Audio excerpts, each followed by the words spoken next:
catch back Are you up. ready? Yeah, I think so. Catch back Okay. up. You're all running a recon, and you're about a mile ahead of the perimeter.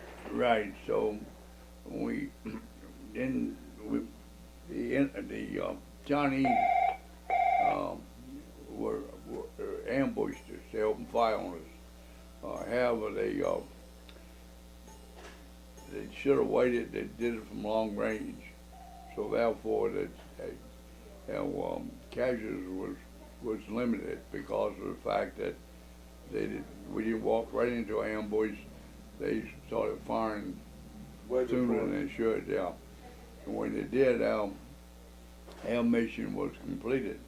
We wasn't at a fight to engage them, we was at to spot them and locate them and report back to the unit, get artillery or aircraft to eliminate them.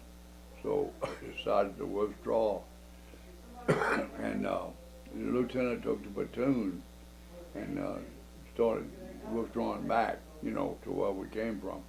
And so I was platoon sergeant, so I stayed there with a couple of people and covered the withdrawal, because once that the enemy knew we was withdrawing, they would try to rush you and, you know, get you while you're on the move and not have cover. So we kept firing and kept them busy, and till the platoon got part way back, then we started withdrawing. And we was under fire the whole day. They followed us. Sure. I don't know what the force was, but they followed us, and we know we shot a few of them. We, you know, as they were coming towards our. Getting too close. Right, so we kept firing, and of course eventually we was running low on ammo, because we only had a basic load each man. So by that time, the platoon had probably already got back to our position, which was Fox Old Dog on top of the hill. So the enemy followed us, and of course we got back. You know, I think it was 3 of us total we got back.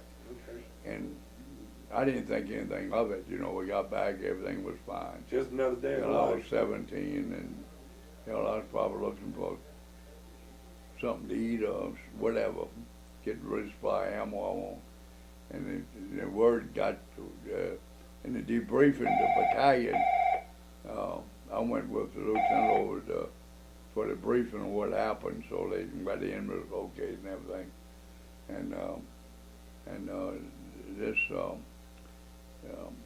I don't remember his name, was Lieutenant Colonel. He told me, he said, "You did a great thing covering the retreat, you know, or the withdrawal, I'm going to call it." Yeah. And he said that probably saved many lives. And I said, "Yes, sir." And, you know, Yeah, sure. that was it. And we went on Yeah, back. like more, yeah, sure. Yeah, than the yes, next sir. day, or the day afterwards, we were still in position. This is when the regiment commander was coming up checking positions. And when he got to my position, where I was located, my platoon CP, Foxhole, I reported to him when he got, said, you know, Sergeant Cottrell reports, and he said, "Yeah," he said, I got something for you." He said, "You did a great thing and everything," and at that time he pinned a silver star on me. Wow. Put it on my This is Colonel McCaffrey. uniform, right.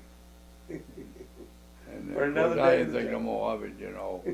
I did run around wearing it for a few days, and because I thought it was something good, you know. Sure, sure. First one I ever seen, and so, but I never did get any orders on it, you know. Right. I didn't. You won't worry about orders, or you didn't worry about your military records. You didn't know you had any. Right. So your medical records, anything, and so the order I never got any orders. I did get the Silver Star, but I didn't get no orders on it, which Right. it didn't. To me, I didn't know the difference. You know, it's empty. Well, you wouldn't, if Yeah. you'd have took it and threw it in the mud, you wouldn't have been the first Yeah. one to do that. And when I got back to the States, you know, they reissued uniforms to you, you know, Mm-hmm. your Class A uniforms, your fatigues, and you got a reissue of clothing because everything was gone. And so I think that's what done it at Fort Meade, Maryland. I think, you know, when we left, when time was up and I left in December, or 51, you just add your uniform. Yeah. They issued one set of khakis and a couple sets of fatigues, and stayed on the boat for 18 to 22 days. Landed in, I think, Seattle, Washington, someplace out there.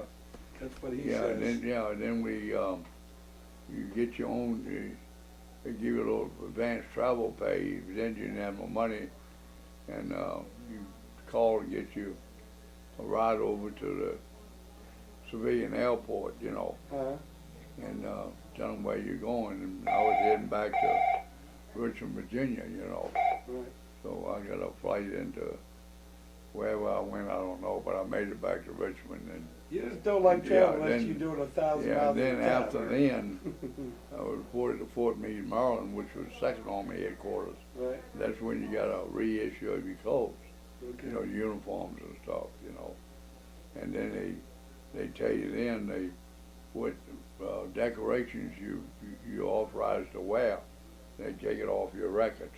Right. And so the Silver Star wasn't on it for me to wear it, so I couldn't wear it no more after then, Okay. because there was no order, see. Sure. They issue ribbons and uniforms to you, so they put them together. Right. And Gotta follow code, right? right, you get, I remember the CIB and United Nations ribbon, the Korean ribbon, and I think I had a good conduct medal. I had one of them, and I had 4 or 5 medals, you know. Yeah. Not bad for Yeah, an 18-year-old kid Yeah, who just sure, turned 18, huh? well, yeah. You talked earlier, you took that out there to show your buddy about And finding orders from 1951. Yeah. Not an easy task, huh? Well, when you come across a set of orders dated 1951 being promoted to Sergeant First Class, you know, in the infantry MOS, I know they existed, but, you know, that's just something to see them in that. Caught you off guard. I didn't mean to Yeah. shell shock you, but I'm glad you enjoyed them. I did find something else, and I wanted to run these numbers past you just for the sake of confirmation. I found a document that kind of gives platoon sizes. Oh yeah. In the same year that you all landed, or the same time you all landed in Incheon, around about I think August 4th this happens. This Russian fighter, or this Russian bomber, was coming in to attack a specific ship, and he got blown out of the sky like rather quickly by a bunch of U.S. aircraft. So I thought I'd throw a picture of that in there just for shits and giggles. Top secret orders when they're all actually going to make your run into Incheon. Right.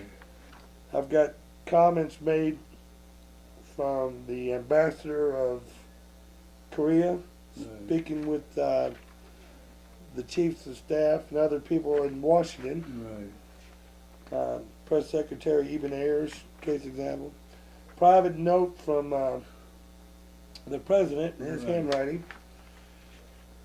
He was not a big fan, man. I found comments where he explained just how much of not a big fan he was of I think MacArthur. I was Truman. Truman, right? Yeah, I was the president then. Absolutely. Yeah. And he was no fan of MacArthur. Here you go. This list here. Well, Now you can adjust these numbers to fit the reality of the time. Those are general numbers based over an entire world of military, not just the United States. But those were the numbers that they offered. Now I'll let you adjust those as you see fit. Fire company before guys, so on and so forth. What Ray's looking at here is platoon sizes, infantry sizes, regiment sizes. I put a notation in there about RCTs, regimental command teams, task force. Those can be varying in sizes, and they can be cross division, they could be cross military types. You could have Marines working with Army in an RCT, for example, or task force.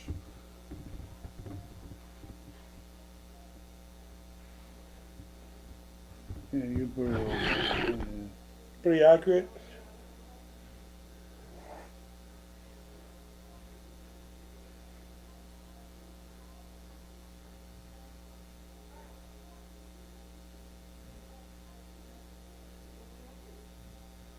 This right here, you got second, it's gotta be 7.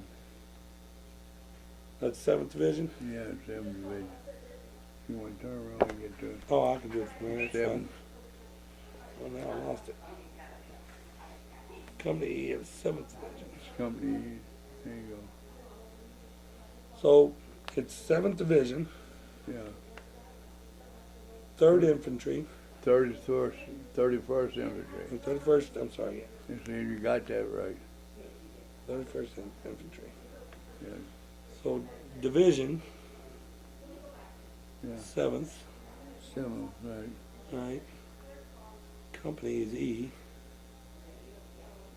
right? Right, company E. There you go. And 2nd Battalion, right? Company E, 2nd Battalion, yeah. Company E. Okay, so it's your 7th Division, 2nd Battalion, Company E. Yeah, all right. Yeah. E company, 2nd Battalion. 31st infantry, that's right. I gotta admit, man, I still struggle with that whole division battalion thing. That concept still blows me out of the water. I have to go back and check that chart from time to time Yeah, and you try to get stay it. on page. Yeah.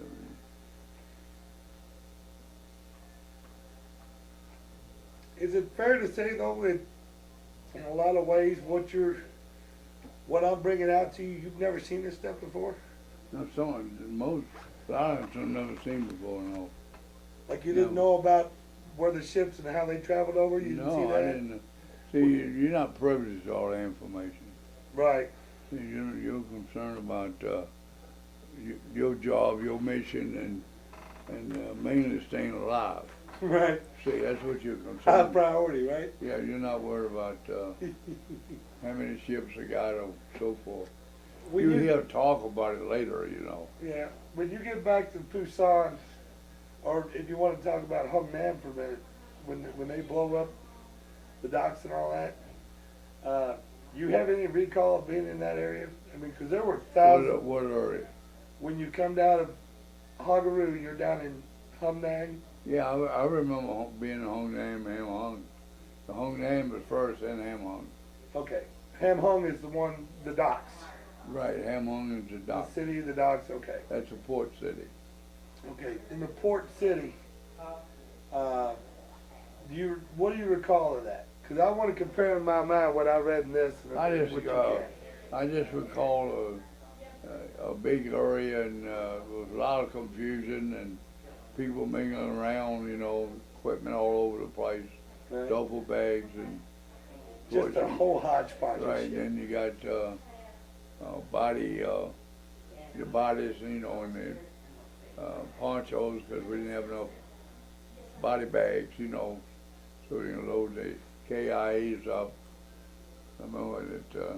Did you have to load them yourself? I remember, yeah, I remember that one time we went across, had a stack of killed, dead, yeah, KIAs just stacked up, you know, on top of one another with all wrapped in ponchos. You could, you know, see their faces and nothing. Yeah.